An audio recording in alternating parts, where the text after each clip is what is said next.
Hi all the students of Narayana 9th standard. Today here I am in front of you all to discuss your assignment number 44, which is from the topic Center of Mass and Collisions. Now in this topic which we are going to learn over here is, there are the first question which is given over here from your assignment is, three identical particles with velocity v naught I cap plus 3 v naught j cap and 5 v naught k cap. Now let us try to analyze this. When you want to analyze this, you have this question given like this, like we have a positive x-axis like v naught I cap, and we have minus 3 v naught j cap, and we also have z-axis which is 5 v naught k cap. Okay, now what happens if you try to write it in the vector form? You are going to get v naught I cap plus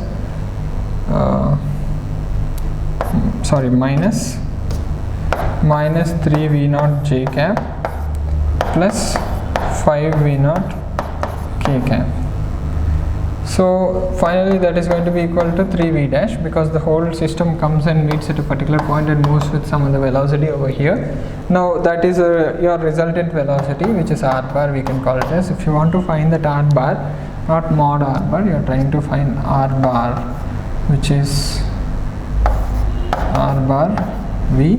So now if you want to find it out, like we can tell it like this. We can multiply it with m on both sides, like m and 3m v dash. So this one and this one is going to get cancelled.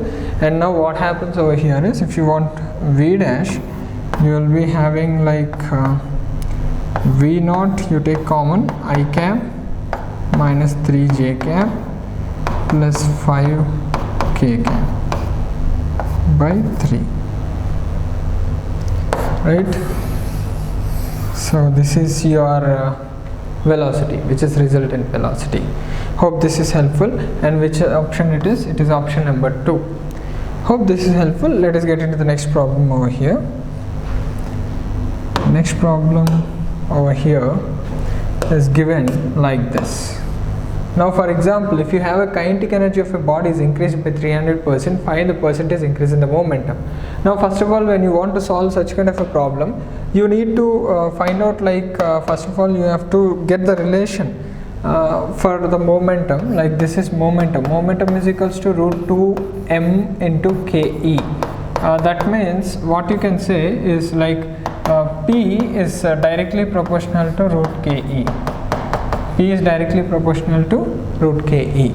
So from this what we can find it out is, like if you want to find it out, you can say kinetic energy initially, let us take ke initially is somewhat around 100. Now let us take final kinetic energy as some 300 plus 300 plus 100. It has got increased by 300 times percentage. So let me write it as 400. It has got increased for another 300. So 100 plus 300 is 400. Now let me give like P2 by P1. If I want to find out, like it is going to be equal to root over 400 by 100. Now it was nothing but equal to root 4, which is equals to 2. Like I will directly write it like 2. Now if you want to find out, like P2 by P1 minus 1 is equals to 1, because this one 2 minus 1 is 1. Now what do we have? We have P2 by P1 minus 1, P2 minus P1 by P1 is equals to 1. So if you want to find the what do you say, percentage into 100 is equals to 100, because this whole thing is going to be equal to 1. So your answer is 100%. There will be a change in or increase in momentum with 100%, so which is option number 2, right? 100%, right? Fine. Hope this is helpful. Let us get into the next problem over here.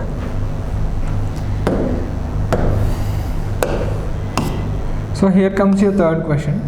Your third question is like this.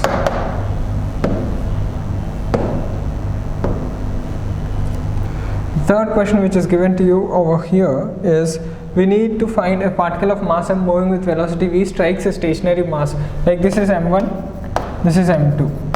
Okay, and initial velocity of this body is v, of this m, and it strikes a particle of mass 2m and sticks to it. The speed of the system will be, so initially m1 v1 plus m2 v2 before collision is equals to, from the law of conservation of momentum, m1 v1 plus m2 v2. Let us take this one as u1, this one is u2. Okay, so when I am taking m1, like m1 is m, u1 is v, plus m2 is 0, because m2 is nothing but 2m into 0 is equals to, initially it is at rest. Now after that what it has done, it has just hit it with that speed only. So we'll take the total m over here. Here the total m is m plus 2m into v. So I need to find that v. So this is 3m into v. So if I want that v, I'll be doing like this. So mv is equals to 3mv. So mm gets cancelled. So let us take this as v dash. Now if you want to find v dash, it's nothing but v by 3. So the answer is v by 3, which is option number 1. Hope this is helpful for you. Let us meet in the next assignment. Until then, we can say bye for that. Right? Bye.